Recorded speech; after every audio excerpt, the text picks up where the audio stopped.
What if I told you that a single moment of kindness in a grocery store checkout line could completely transform two lives and create a love story that proves miracles still happen every day? What if the most powerful act of generosity came not from a charity event or a planned donation, but from one human being simply recognizing another's struggle and choosing to act? This is the story of Olivia, a single mother who found herself at rock bottom, forced to return her daughter's formula because she was $17 short. It's also the story of James, a millionaire who had everything money could buy but felt emptier than he'd ever imagined possible.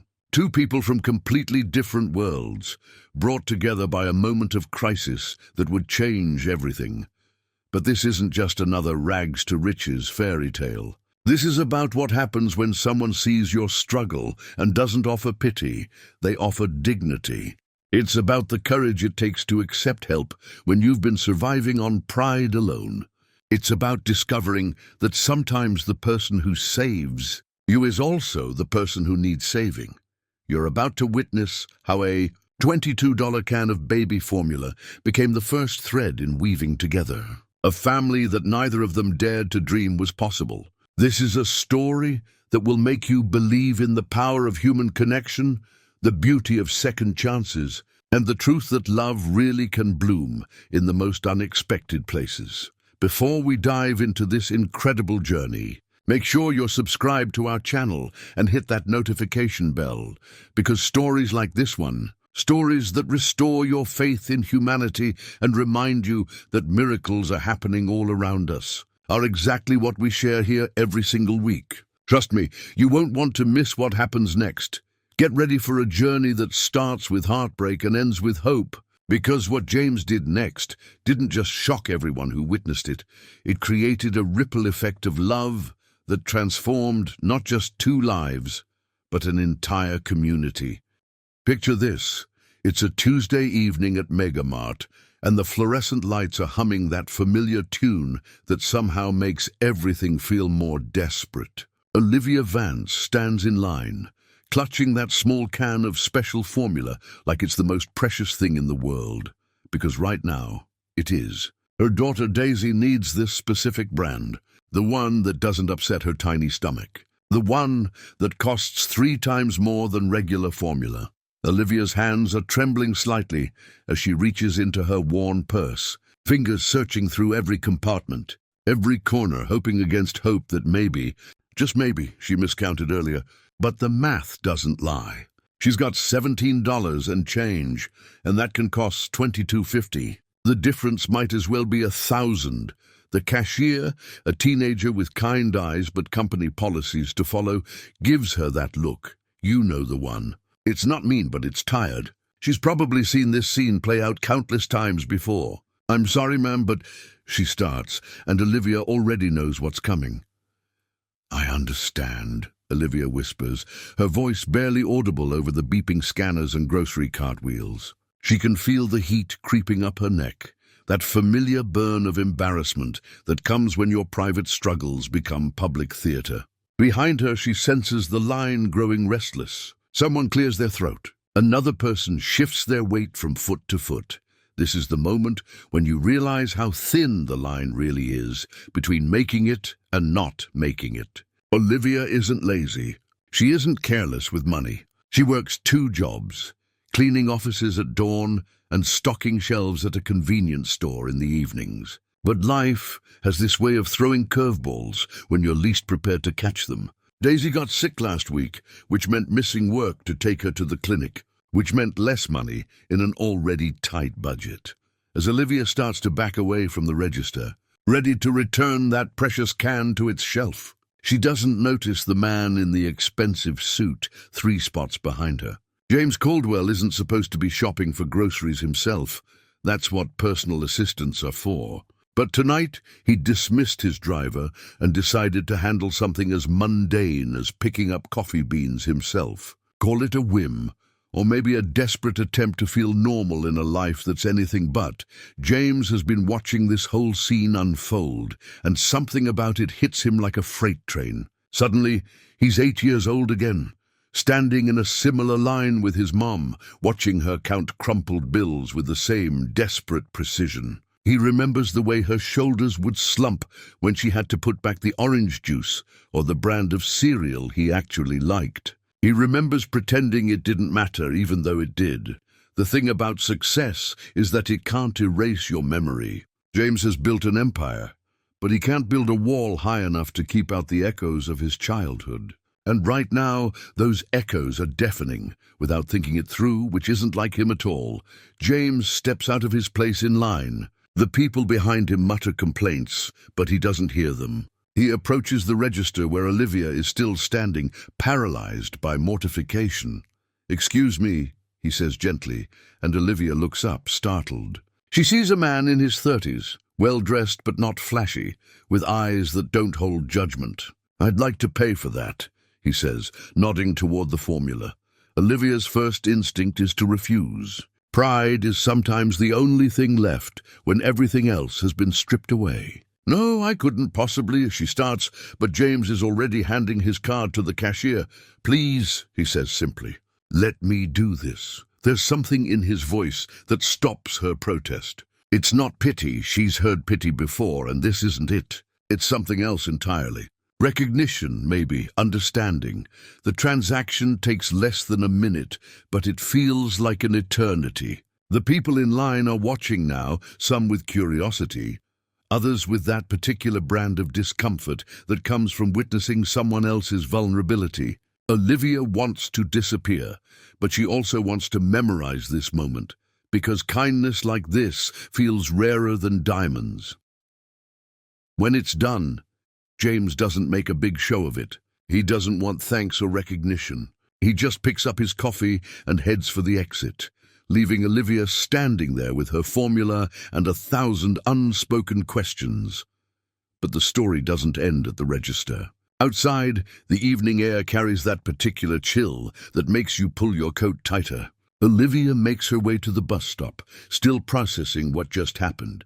She's used to solving her own problems, used to fighting her own battles. This unexpected kindness feels foreign and wonderful and terrifying all at once. She's been waiting maybe 10 minutes when she hears footsteps approaching. It's him again, the stranger who just changed her entire evening. He's carrying a small bag, and for a moment Olivia wonders if he's following her. But then he speaks, and his words wash away her concern. "I wanted to give this to you properly," he says, holding out the formula. "And I wanted to say something." He pauses, choosing his words carefully. "I grew up with a single mom. I remember what it was like, watching her sacrifice everything for me. You're doing an incredible job, even when it doesn't feel like it." Olivia feels tears building behind her eyes, but these aren't tears of shame anymore. There's something else, relief maybe, or recognition. When was the last time someone told her she was doing a good job? From someone who grew up with a single mom, James continues, to a mom who's doing her best for her child. He hands her the formula. But more than that, he hands her something she hadn't felt in months: dignity. For a moment, they just stand there in the glow of the streetlight. Two strangers connected by a shared understanding of struggle and resilience. Olivia wants to say something profound, something worthy of this moment, but all she manages is a whispered "thank you." "No need to thank me," James replies. "Just keep being the amazing mom you already are." As the bus rounds the corner, its headlights cutting through the evening darkness, Olivia clutches that can of formula a little tighter. She doesn't know this man's name, doesn't know his story beyond those few words he shared. But she knows that tonight someone saw her not as a charity case or a failure, but as a mother, doing her best in impossible circumstances.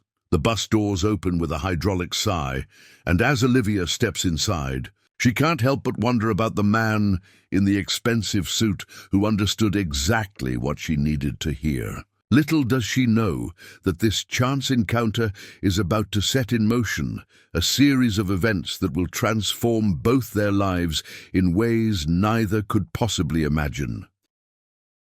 The drive back to his mansion should have been peaceful.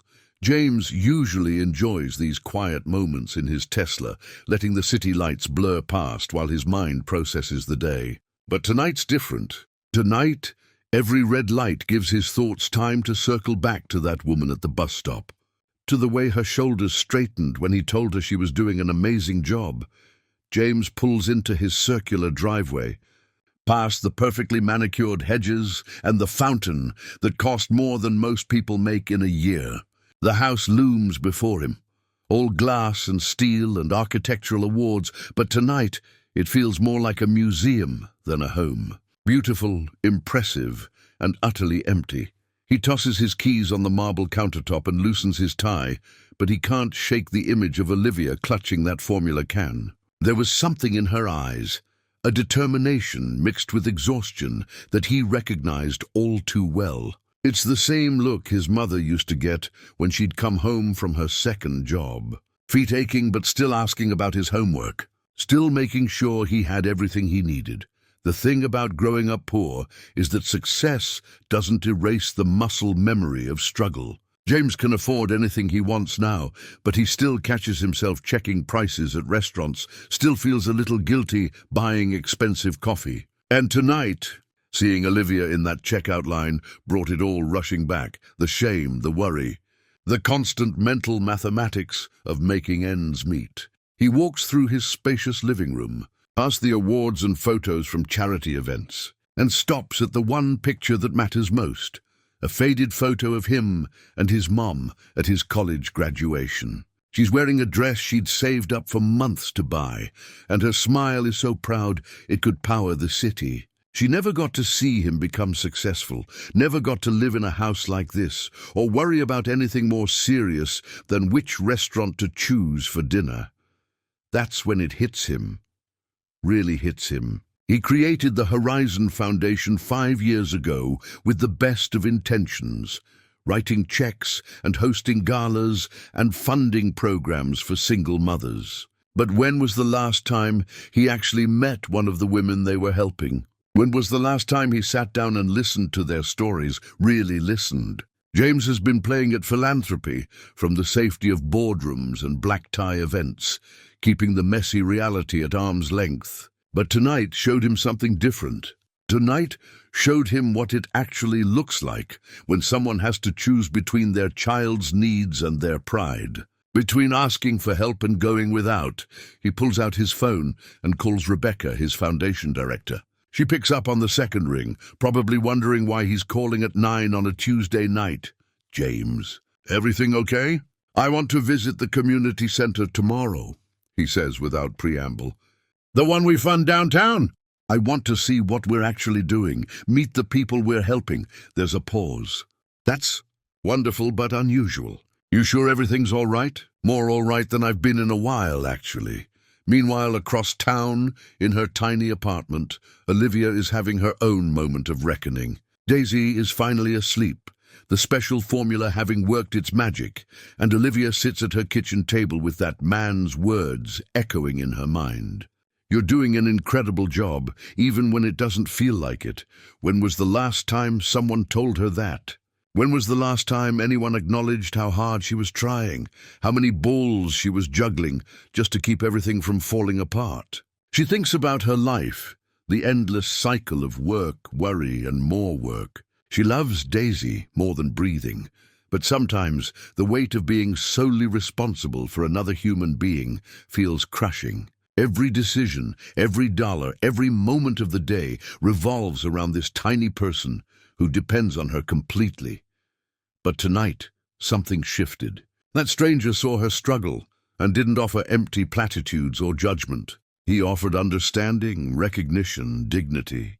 And now Olivia finds herself wondering, what if there were more people like that? What if there were places where single mothers could find not just help, but respect? She's reaching for her laptop when she notices a flyer stuck under her apartment door, probably slipped there while she was at work. It's bright blue with bold white letters. Horizon Foundation Community Center, supporting single mothers, building strong families. Olivia stares at the flyer like it's some kind of sign from the universe. The timing feels too perfect to be coincidence. She reads about job training programs, childcare assistance support groups, and something that catches her eye, they're hiring community support specialists. Must have personal experience with the challenges facing single mothers. The job description reads, empathy, resilience, and the ability to connect with families in crisis required.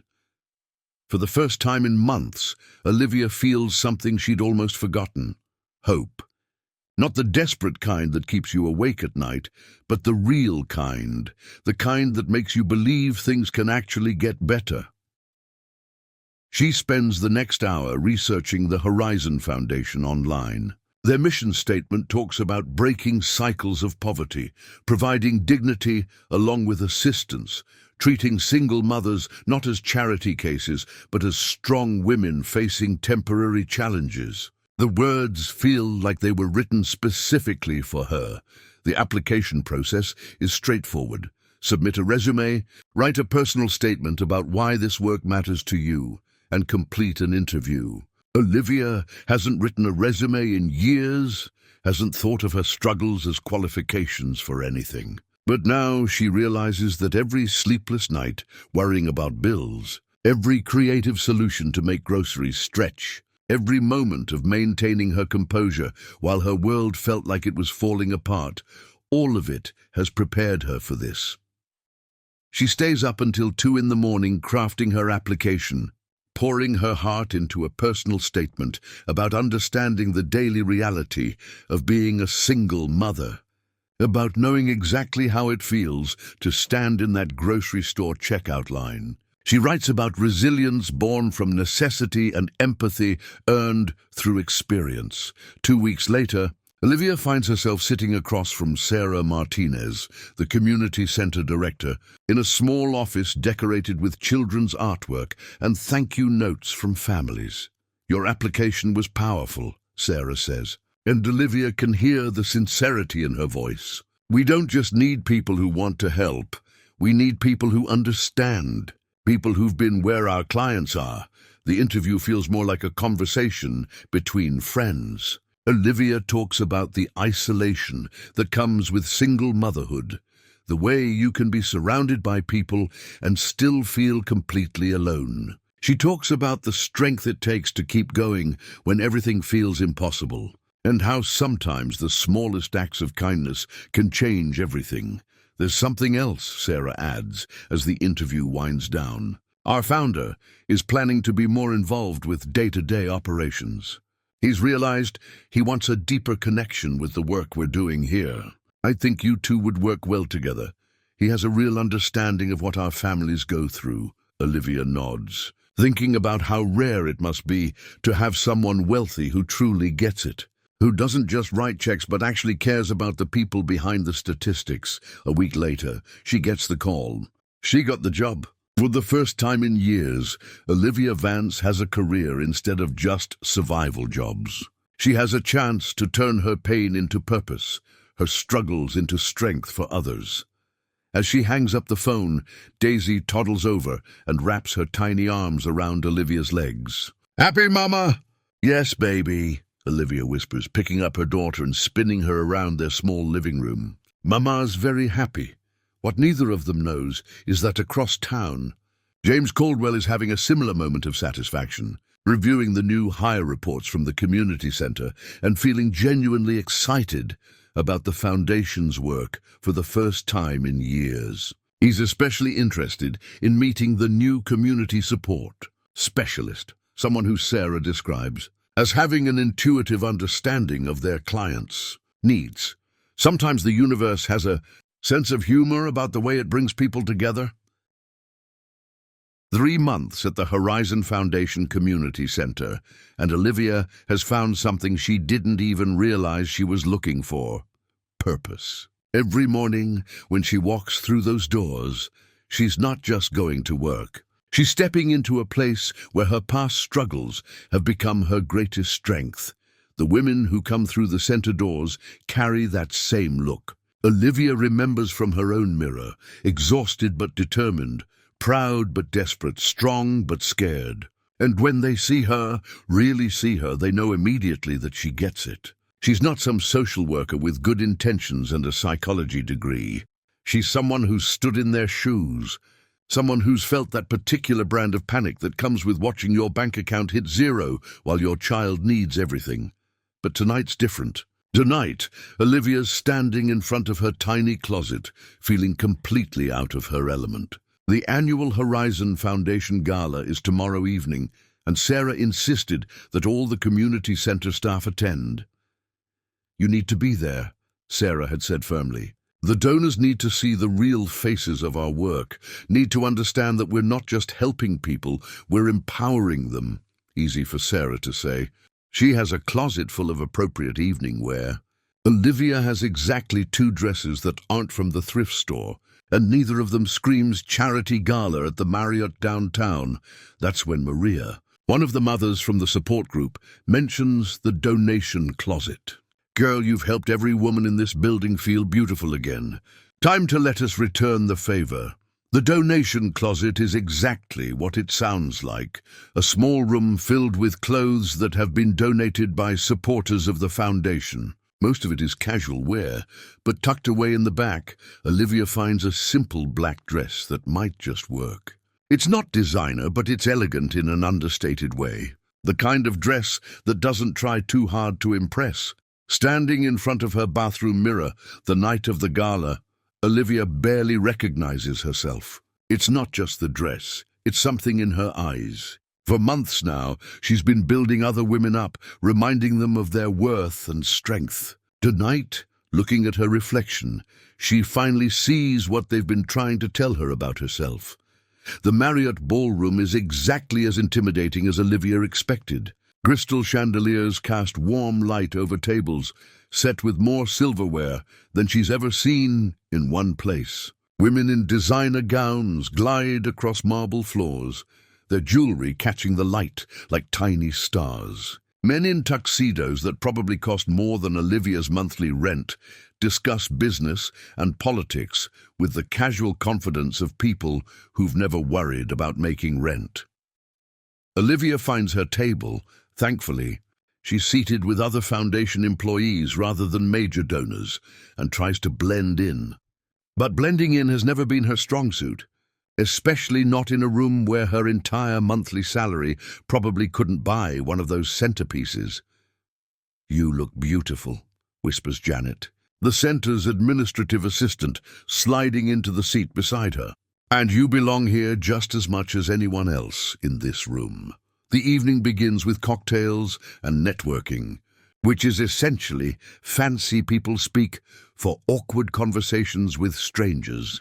Olivia nurses a single glass of wine and watches the room, fascinated by this world she's never been part of. These people aren't evil or shallow. They're just living in a completely different universe than the one she knows. Sarah finds her during the cocktail hour, looking radiant in a navy blue gown that probably came from somewhere with a French name. "How are you holding up?" "It's a lot," Olivia admits. "I keep feeling like someone's going to figure out I don't belong here and ask me to leave." "You belong here more than most of these people," Sarah says firmly. "You're the reason this foundation exists. You're the proof that what we do actually works."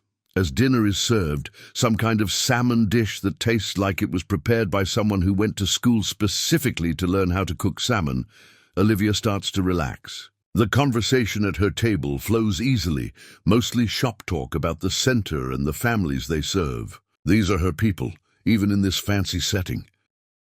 But then the lights dim and a hush falls over the room. A spotlight illuminates the stage where a podium has been set up, flanked by large screens displaying the Horizon Foundation logo. The MC, a local news anchor who probably donates her time for events like this, steps up to the microphone. "Ladies and gentlemen, it's my honor to introduce someone whose personal story inspired the creation of the Horizon Foundation. Please welcome our founder and chairman, James Caldwell." Olivia's wine glass freezes halfway to her lips. That name, she knows that name. But it can't be. The man who walks onto the stage, confident but not arrogant, wearing a tuxedo like it's his natural uniform, is unmistakably the stranger from the Megamart, the man who bought her formula. The man who told her she was doing an amazing job. The man whose words have echoed in her mind for months. James Caldwell, CEO, Millionaire, founder of the Horizon Foundation.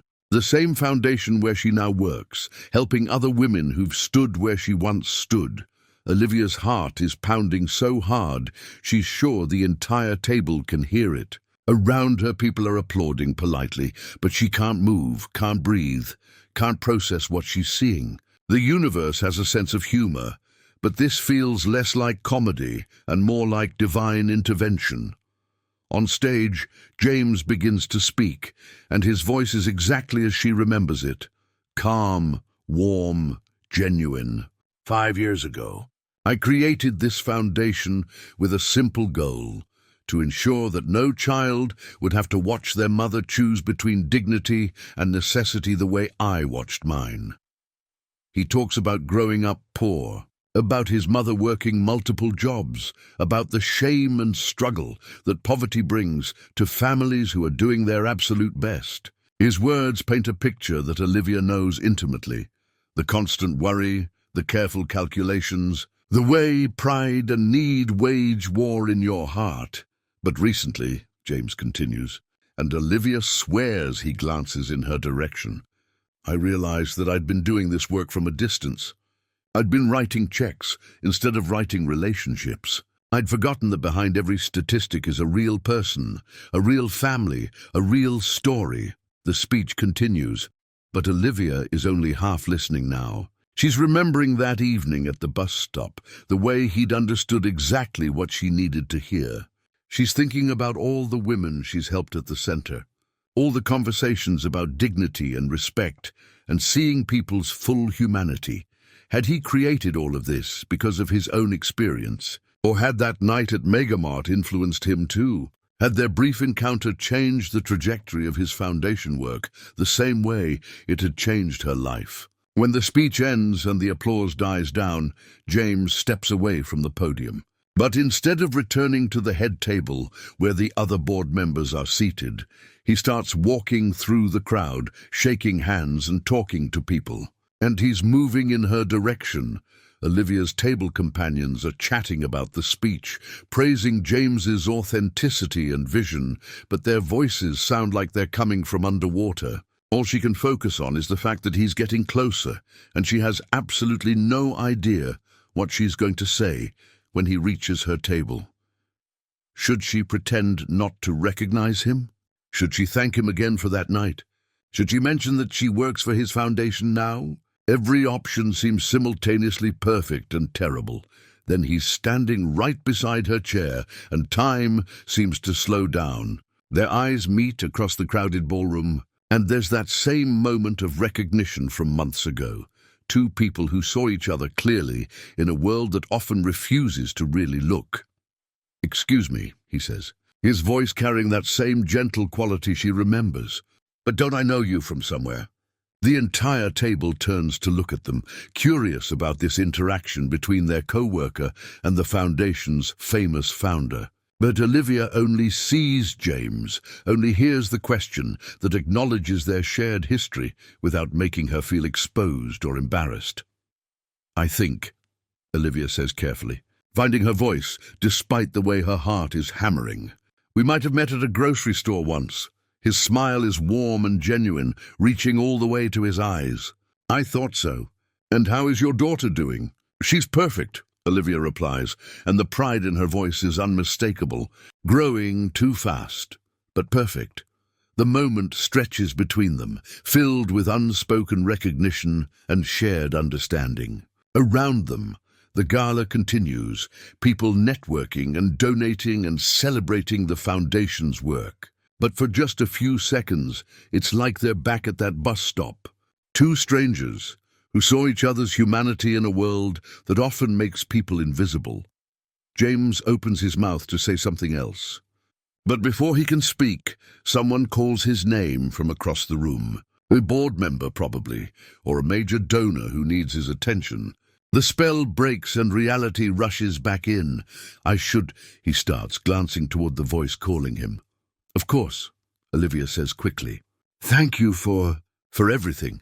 He nods, understanding exactly what she means by everything, and moves away into the crowd. But as he walks, Olivia could swear she hears him say, just loud enough for her to catch, "Thank you for reminding me why this all matters." As the evening winds down and people start to leave, Olivia sits in her chair feeling like her entire world has shifted on its axis. The man who changed her life that night at Megamart isn't just some generous stranger. He's the reason she has this job, this purpose, this chance to help other women find their strength, and something tells her this won't be the last time their paths cross.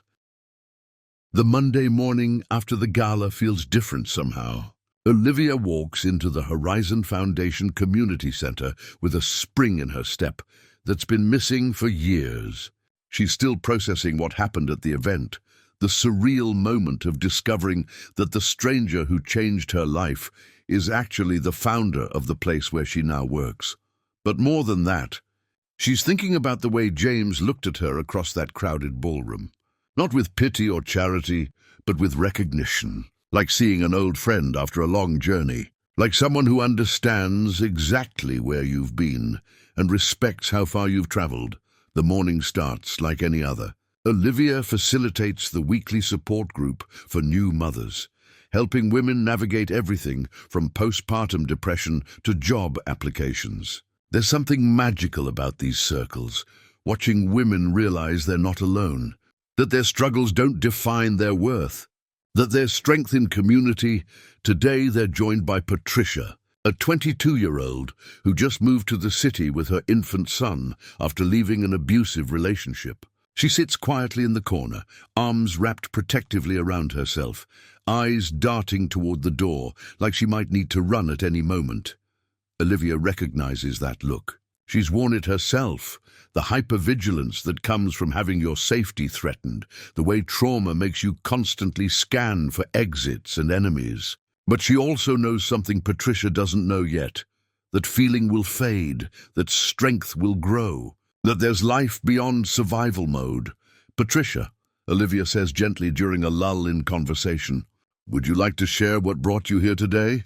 The room goes quiet, not with judgment, but with the kind of supportive attention that only comes from women who've been through their own storms. Patricia's story spills out in fragments. The partner who controlled every dollar, every decision, every moment of her day. The fear of leaving, because where would she go? How would she survive with a baby and no money? "But you did leave," says Maria, one of the group regulars. "That took incredible courage." "It didn't feel courageous," Patricia whispers. "It felt terrifying. That's exactly what courage is," Olivia replies. "Doing what you need to do even when you're scared. Especially when you're scared." After the group ends, Olivia's filling out her session notes when Sarah appears in her doorway, looking unusually serious. "Can we talk?" "In my office?" Sarah's office is cramped but warm, filled with thank you cards from families and photos from community events. But today, instead of her usual welcoming smile, Sarah looks uncomfortable, like she's about to deliver bad news. "Olivia, I need to ask you about something, and I want you to know I'm only bringing this up because I have to address it." Sarah takes a breath. "There are rumors circulating about you and James Caldwell." The words hit Olivia like a physical blow. "Rumors?" "Someone saw you two talking at the gala. Apparently it looked intimate, personal, and now there are whispers that you're involved with him, that maybe that's how you really got this job." Olivia feels her face burn with embarrassment and anger. Of course this would happen. A single mother can't even have a respectful conversation with a successful man without someone assuming the worst. "Sarah, I can explain." "You don't need to explain anything to me," Sarah says quickly. "I know your work, I know your character, I know exactly why you were hired. But Penelope Covington is asking questions, and when Penelope asks questions, the board listens. Penelope Covington. Even Olivia knows that name. Old money, influential family, one of the foundation's largest donors and most powerful board members. The kind of woman who's never had to choose between buying groceries and paying rent, but who somehow feels qualified to judge those who have. What kind of questions? Olivia asks, though she's not sure she wants to know. She's wondering about your qualifications, about whether proper hiring procedures were followed, about whether there might be conflicts of interest. Sarah's voice is carefully neutral, but Olivia can hear the frustration underneath. This is exactly what Olivia feared when she took this job, that somehow, despite all her hard work and genuine qualifications, someone would find a way to diminish her worth, to suggest that she couldn't possibly have earned anything on her own merit. I met James Caldwell exactly once before the gala, Olivia says carefully. Months ago, before I even applied here. He helped me when I was having a difficult moment, and we exchanged maybe 10 sentences total. That's it. I believe you, Sarah says. But perception matters, especially in the non-profit world. Donors need to trust that their money is being used appropriately, and unfortunately, some people have very narrow ideas about what appropriate looks like. The rest of the day passes in a blur of anxiety and anger. Olivia tries to focus on her work, but she can't shake the feeling that people are watching her differently, whispering when she passes by. It's probably her imagination, but the paranoia feels real enough. By evening, she's exhausted and demoralized. She picks up Daisy from daycare and heads home, wondering if she should just resign before she's fired. Maybe this job was too good to be true. Maybe she should go back to cleaning offices and stocking shelves. Back to work where no one expects anything from her except showing up and doing what she's told. But as she's making dinner, the mac and cheese from a box, because some days that's what self-care looks like. Her phone rings.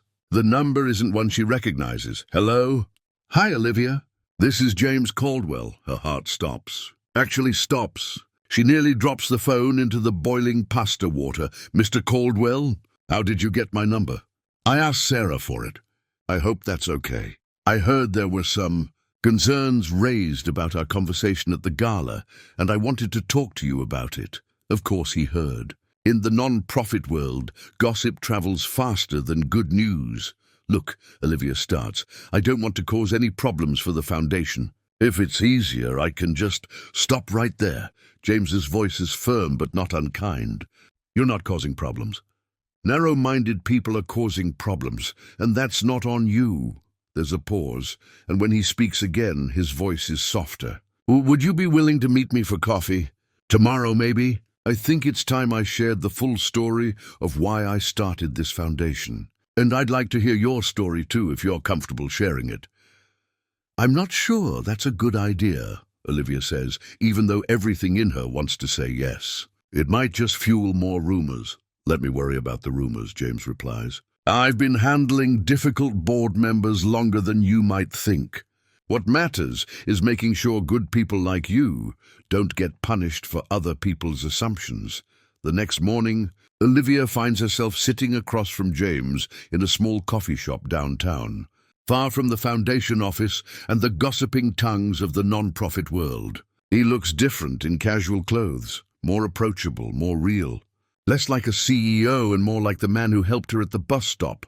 Tell me about your mother, Olivia says after they've ordered. She's not sure why that's the first thing that comes out of her mouth, but it feels like the right place to start. James's face softens immediately. Her name was Elena. She worked 3 jobs to keep us afloat, cleaning houses during the day, waitressing at night, taking in ironing on the weekends. She never complained, never made me feel like I was a burden, but I could see how tired she was. How worried. He tells her about watching his mother count change at the grocery store, about wearing hand-me-down clothes and pretending not to care when kids at school noticed, about the way his mother would go without dinner so he could have seconds, claiming she wasn't hungry when he knew she was. She died when I was in college, James continues, his voice quiet. Heart attack, probably brought on by years of stress and overwork. She never got to see me graduate, never got to live in a nice house or stop worrying about money. That's why I created the foundation, so other kids wouldn't have to watch their mothers sacrifice everything. And that night at Megamart, Olivia asks, I saw my mother in you, he says simply. The determination, the dignity, the way you were trying so hard to protect your daughter from your struggle. It reminded me that I'd been writing checks instead of really seeing people. You changed something in me that night. Now it's Olivia's turn to share. She tells him about Daisy's father leaving when she was 6 months pregnant, about working through morning sickness and swollen feet because she couldn't afford to miss shifts, about the isolation that comes with single motherhood, the way people either pity you or judge you, but rarely just see you as a whole person. The job at the center saved me, she admits, not just financially, but emotionally. For the first time in years, I felt valuable, like my experience meant something positive instead of just being something to overcome. Your experience is exactly why you're so good at this work, James says. The women you help trust you because they know you understand. That's not something you can learn in school or fake with good intentions. They talk for 2 hours, sharing stories and perspectives, finding common ground in their very different experiences. When James finally checks his watch, he looks surprised by how much time has passed. I have a board meeting this afternoon, he says, and I think it's time to set some things straight about rumor-mongering and respect. That afternoon, Olivia is facilitating another support group when Sarah appears in the doorway, gesturing for her to step outside. You need to know what just happened in the board meeting, Sarah says, and she's practically glowing with satisfaction. James absolutely demolished Penelope Covington's insinuations about you. Apparently, James had started the meeting by sharing Olivia's qualifications and accomplishments, reading aloud some of the thank you notes from families she'd helped. Then he'd address the rumors directly. He said that yes, he'd met you before you were hired, and that brief encounter reminded him of why this foundation exists in the first place.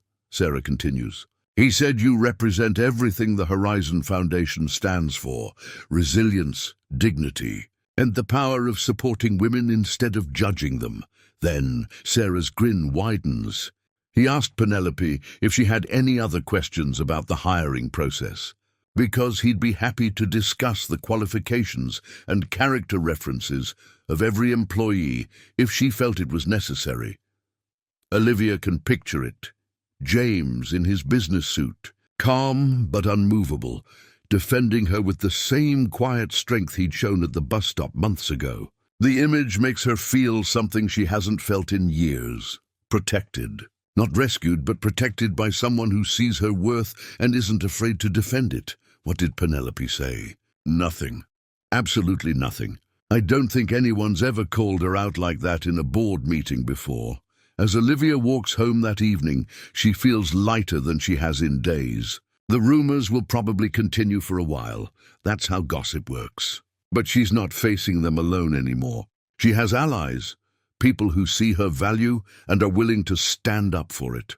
More than that, she has a growing sense that her connection with James Caldwell isn't finished yet. There's something building between them, something that started with kindness and understanding and is slowly becoming something deeper. 3 weeks after the board meeting incident, life at the Horizon Foundation has settled into a new rhythm. The rumors about Olivia and James have mostly died down, replaced by the usual office gossip about budget meetings and upcoming community events. But something else has shifted too, something quieter and more profound. James has started visiting the community center more regularly, not in a disruptive CEO swooping in kind of way, but genuinely. He sits in on support group sessions sometimes, listening to the women's stories with the kind of attention that makes people feel truly heard. He helps serve lunch in the community kitchen, rolling up his sleeves and treating everyone with the same respectful warmth. And somehow, almost inevitably, he and Olivia keep finding themselves in conversation. It starts small, discussions about program improvements, insights about what the families really need versus what the donors think they need. But gradually, their conversations drift beyond work topics. James mentions missing his morning run because of an early conference call, and Olivia tells him about her favorite jogging path along the river. She mentions struggling to find time to read anymore, and he recommends a book that changed his perspective on success. These aren't dates. They're careful to maintain professional boundaries, especially after the recent rumors. But there's an undeniable connection growing between them, a recognition that goes deeper than shared values or mutual respect. The first time James asks about spending time together outside of work, it's completely innocent. There's a family festival in Riverside Park this Saturday, he mentions, as they're leaving the center one evening. Daisy might enjoy it. There's a petting zoo and face painting. I thought maybe, if you were planning to go anyway? Olivia hesitates. Not because she doesn't want to go, but because she's spent so long protecting herself and Daisy from disappointment. What if this is just kindness? What if she's reading more into their connection than actually exists? It's just a suggestion, James says quickly, mistaking her pause for discomfort. I know it might seem weird, a guy like me at a family festival. A guy like you? Olivia asks, single, no kids. Probably doesn't know the difference between a juice box and a juice pouch. The vulnerability in his admission catches her off guard. Here's this successful, confident man admitting that he feels out of place in the world of families and children, the world that Olivia navigates every single day. There's definitely a difference, she says with a small smile. And Daisy loves petting zoos.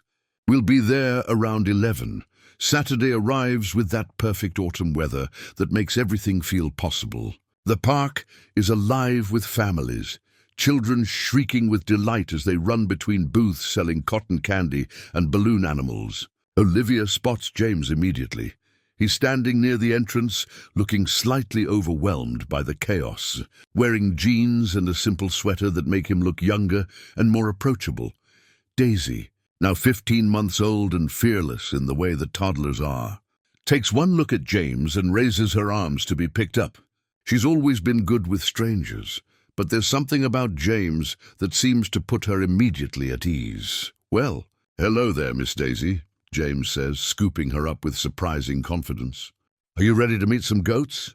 Watching James with her daughter does something to Olivia's carefully guarded heart. He's not trying too hard, or being overly enthusiastic in that forced way some adults adopt around children. He's just present, patient when Daisy gets distracted by a butterfly mid-conversation, gentle when she gets nervous about the larger animals, encouraging when she wants to try the toddler rock-climbing wall. You're good at this. Olivia observes as they sit on a bench, sharing a funnel cake, while Daisy naps in her stroller. I had a good example, James replies. My mom taught me that kids just want to be taken seriously, treated like real people, not entertainment or obligations. They spend the entire afternoon together, and it feels remarkably natural. James doesn't seem bothered when Daisy spills apple juice on his sweater or when she has a meltdown because the face painter ran out of butterfly stickers. He just rolls with it all, the same way he's learned to roll with difficult board members or unexpected business crises. As the sun starts to set and they walk back toward the parking area, Daisy falls asleep in James's arms. The sight of this powerful businessman cradling her sleeping daughter while navigating around other families creates an image that Olivia knows she'll remember forever. Thank you, she says as they reach her car. For today. For making her laugh so much. Thank you for letting me be part of it, James replies, carefully transferring Daisy to her car seat with the practiced ease of someone who's been paying attention. I can't remember the last time I had this much fun doing absolutely nothing important. That's how it begins. Not with grand romantic gestures or dramatic declarations, but with Saturday afternoons and shared meals and the gradual realization that they've become essential to each other's happiness. James starts joining them for dinner once or twice a week. Nothing fancy. Take-out Chinese food eaten on Olivia's couch while Daisy plays with blocks on the floor. Or homemade spaghetti that somehow tastes better when there's someone to share it with. These evenings feel like a glimpse into a different kind of life, one where Olivia isn't carrying everything alone. The first time James falls asleep on her couch after a particularly long day at work, Olivia covers him with a blanket and lets him stay. When Daisy wakes up early the next morning and finds him there, she climbs onto the couch and curls up next to him like it's the most natural thing in the world. Olivia finds them like that. James, sleeping peacefully with her daughter, tucked against his side. both of them looking completely content. The sight hits her with a wave of longing so intense it almost takes her breath away. This is what she's been missing, what she didn't even dare to hope for. Not just romance, but partnership. Not just someone to help with Daisy, but someone who genuinely loves spending time with her. "I've been thinking," James says one evening as they're cleaning up dinner dishes while Daisy plays in her high chair, "about what comes next for us." Olivia's heart skips, but she tries to keep her voice casual. "What comes next?" "I know we've been taking this slow, being careful. And that's been right. We both needed time to figure out what this is, what we mean to each other." He dries a plate with more concentration than the task requires. "But I think we both know this is more than friendship now." He's right, of course. Somewhere along the way, their connection has deepened into something that can't be contained by the boundaries they've set. Olivia has caught herself thinking about him during quiet moments at work, looking forward to their evenings together with an anticipation that goes beyond friendship. "I don't want to rush anything," James continues, "especially not with Daisy involved. But I also don't want to pretend that what I feel for you is casual or temporary." Olivia sets down the dish she's been washing and turns to face him fully. "What do you feel?" The question hangs between them, heavy with possibility and risk. James sets down the dish towel and steps closer, close enough that she can see the sincerity in his eyes. "I feel like I've been waiting my whole life to find the two of you," he says simply. "I feel like every success I've had means more when I get to share it with you. I feel like every challenge is manageable when I know you're in my corner." He pauses, glancing over at Daisy, who's happily smashing Cheerios on her tray. "And I feel like I want to be the kind of man who deserves to be part of your family. Not because you need rescuing or saving, but because we make each other better. Because we fit." Olivia feels tears building behind her eyes. Not sad tears, but the overwhelming kind that come when something you've hoped for, but been afraid to want, finally comes true. "We do fit," she whispers. "I never thought I'd find someone who could love both of us exactly as we are." "Both of you are perfect exactly as you are," James replies, reaching out to touch her cheek. "The question is whether you're willing to see what we could build together." Before Olivia can answer, Daisy throws a Cheerio that hits James square in the forehead. Instead of being annoyed, he laughs, a rich, genuine sound that fills the small kitchen with warmth. "I think that's her vote of approval," Olivia says, laughing too. "Good," James replies, picking up the Cheerio and pretending to consider eating it, which makes Daisy dissolve into giggles. "Because I was really hoping to get her endorsement before I asked her mama if she'd like to make this official." That night, after Daisy is asleep, they sit together on Olivia's small balcony, sharing a bottle of wine and talking about dreams they've both been too afraid to voice. James tells her about the house he bought, but never really made into a home, about how success felt hollow when there was no one to share it with. Olivia tells him about the loneliness that crept in during Daisy's nap times, about wondering if she'd ever find someone who could love them both. "I don't want to change your life," James says, as the city lights twinkle below them. "I want to add to it. I want to be part of the family you've already built, not replace it with something different." "You wouldn't be changing it," Olivia replies, her hand finding his in the darkness. "You'd be completing it." As they sit there, wrapped in the comfortable silence of two people who've found their match, Olivia realizes that the scared, desperate woman from the Megamart checkout line feels like a stranger now. Not because her circumstances have completely changed, but because she's learned to see herself through the eyes of someone who recognizes her worth. And James, looking at this remarkable woman who's taught him what it means to be truly needed and valued, knows that all the success in the world pales compared to the richness of being chosen by someone who didn't need him but wanted him anyway. Tomorrow, there will be more conversations about logistics and timelines, about how to blend their very different worlds into something that works for all three of them. But tonight, There's just the quiet satisfaction of two people who've found their home in each other. 6 months have passed since that first family festival, and what started as tentative friendship has blossomed into something neither James nor Olivia could have anticipated. Their lives have woven together in the most natural way. James's expensive coffee maker now sits next to Olivia's mismatched mugs. Daisy's toys are scattered across his pristine living room floor, and somehow his mansion finally feels like a home. But tonight, James is nervous in a way he hasn't been since his first board presentation 15 years ago. He's planned this moment carefully, but not in the calculated way he approaches business decisions. This is different. This matters in a way that makes his usual confidence feel shaky and uncertain. "You sure you want to go for a walk?" Olivia asks as she finishes cleaning up from dinner. "It's getting pretty cold out there." "Fresh air's good for digestion," James replies, which isn't entirely a lie, but definitely isn't the whole truth. The small velvet box in his jacket pocket seems to weigh 1,000 pounds, and he's been carrying it around for 2 weeks, waiting for the perfect moment.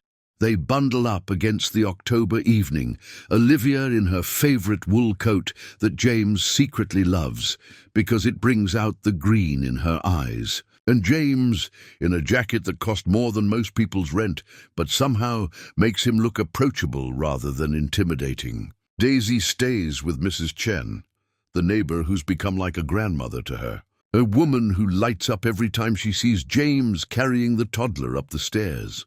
Riverside Park at night has a magic that daylight can't touch. The path is lined with old-fashioned street lamps that cast warm pools of light, and the sound of the river provides a gentle backdrop to their conversation.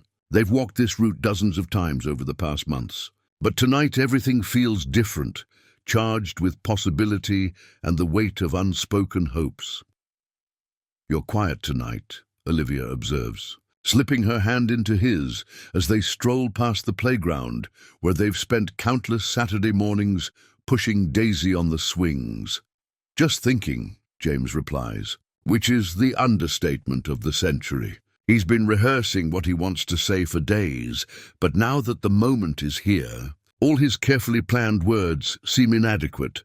They find their usual bench, the one with the perfect view of the water, where they've shared everything from ice cream cones to deep conversations about their fears and dreams. James has been thinking about this spot for weeks, knowing it's where he wants to ask the most important question of his life. "Olivia," he begins, then stops, suddenly overwhelmed by the magnitude of what he's about to do. This isn't just about him anymore. It's about Daisy, too, about becoming a family, about promising to be there for both of them through whatever comes next. "You're scaring me a little," Olivia says with a gentle laugh, but there's genuine concern in her voice. "What's going on?" James turns to face her fully, taking both her hands in his. In the soft glow of the street lamp, she looks exactly like she did that first night at the bus stop, beautiful and strong and real in a way that still takes his breath away. "A year ago, I thought I had everything figured out," he starts, his voice steadier now that he's looking into her eyes. "I had success, money, respect, all the things I thought I wanted. But I was lonely in a way I didn't even realize until I met you." Olivia's expression softens, and she squeezes his hands encouragingly. "That night at the grocery store, when I saw you with Daisy, something shifted inside me. I saw this incredible woman fighting for her daughter with such grace and dignity, and I thought, that's what strength really looks like. That's what love really looks like." He pauses, gathering his courage for what comes next. "You've taught me what it means to be part of something bigger than myself. You've shown me that success isn't about what you achieve, it's about who you share it with. And Daisy," his voice catches slightly, "Daisy has shown me what it means to be needed in the most beautiful way." Olivia is crying now, tears streaming down her cheeks in the lamplight. But she's smiling too, the kind of smile that starts in your heart and spreads outward until it lights up everything around you. "I love you, Olivia. I love your strength and your kindness and the way you make everything better just by being yourself." I love how you've never asked me to be anything other than who I am, and how you've trusted me to be part of your world. James releases one of her hands to reach into his jacket pocket, his fingers closing around the small velvet box that's been burning a hole in his conscience for weeks. I love that Daisy calls me James because she can't quite say James yet, and I love that she trusts me to read her bedtime stories. I love that you both have made me feel like I finally understand what home really means. He slides off the bench and onto one knee, the cold pavement barely registering through his dress pants. Olivia gasps, her free hand flying to her mouth as the reality of what's happening hits her. Olivia Vance, you and Daisy have given my life meaning in ways I never thought possible. Would you marry me?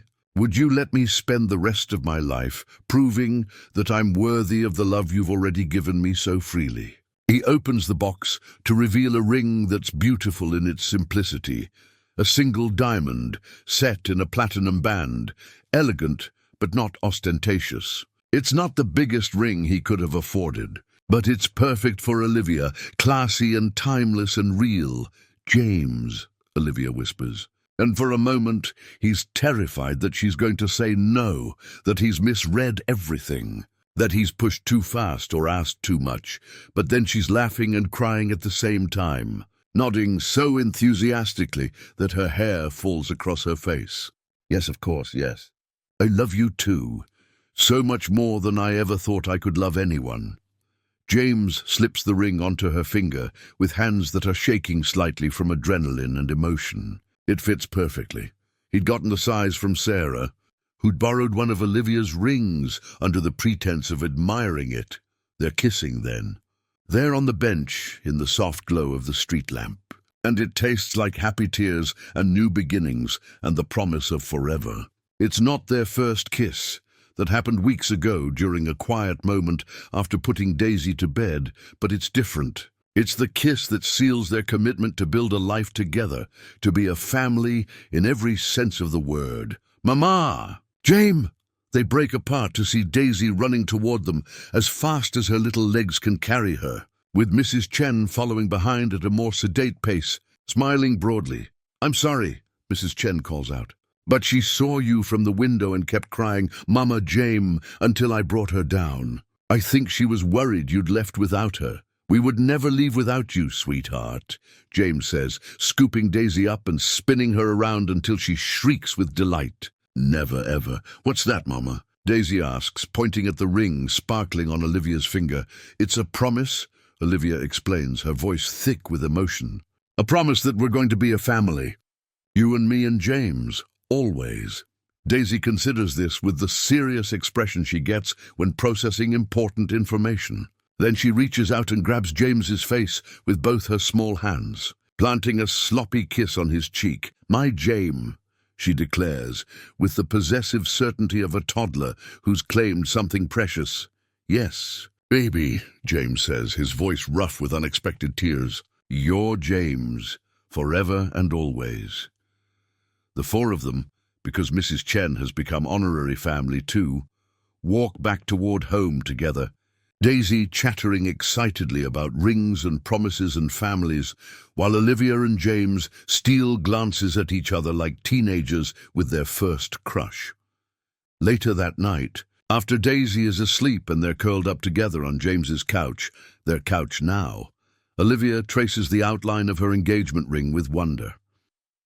A year ago, I was returning baby formula because I couldn't afford it, she muses. I thought my life was falling apart. A year ago, I thought having money was the same as having everything, James replies, pressing a kiss to the top of her head. Turns out we were both wrong about what we needed. What did we need? Olivia asks, even though she already knows the answer. Each other, James says simply. We needed each other. Outside, the city continues its restless rhythm, millions of people living their separate lives, chasing their individual dreams. But inside their home, three people who found each other against all odds are beginning the most important adventure of their lives. The adventure of being a family, chosen and cherished and complete, The scared single mother from the grocery store and the lonely millionaire from the boardroom are gone, replaced by two people who've learned that the greatest wealth isn't measured in dollars, but in the depth of love shared and the strength of the bonds that tie hearts together across any distance, any difference, any challenge that might come their way. And there you have it. The incredible journey of Olivia and James, two souls who discovered that sometimes the most beautiful love stories begin in the most unexpected places. What started as a moment of desperation in a grocery store checkout line became the foundation for a family built on understanding, respect, and genuine love. But here's the real question I want to leave you with. When was the last time you truly saw someone struggle and chose to act with kindness instead of judgment? When was the last time you looked past someone's circumstances and recognized their inherent worth and dignity? James didn't just buy baby formula that night. He saw Olivia as a complete human being deserving of respect. And Olivia didn't just accept help. She had the courage to build a new life and use her experiences to lift up other women facing similar challenges. This story proves that love isn't about rescuing or being rescued. It's about two people choosing to build something beautiful together, honoring each other's strength and supporting each other's dreams. It's about understanding that wealth isn't measured in bank accounts, but in the depth of connection we share with others. So I challenge you. Look around your own life. Who needs to be seen? Who needs to be valued?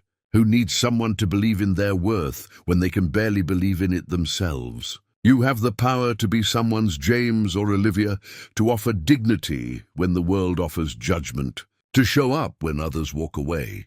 What small act of kindness could you perform today that might change someone's entire trajectory? What moment of genuine human connection are you avoiding because it feels uncomfortable or inconvenient? The truth is, we're all just one encounter away from finding our person, one act of kindness away from changing a life, one moment of courage away from stepping into the love story.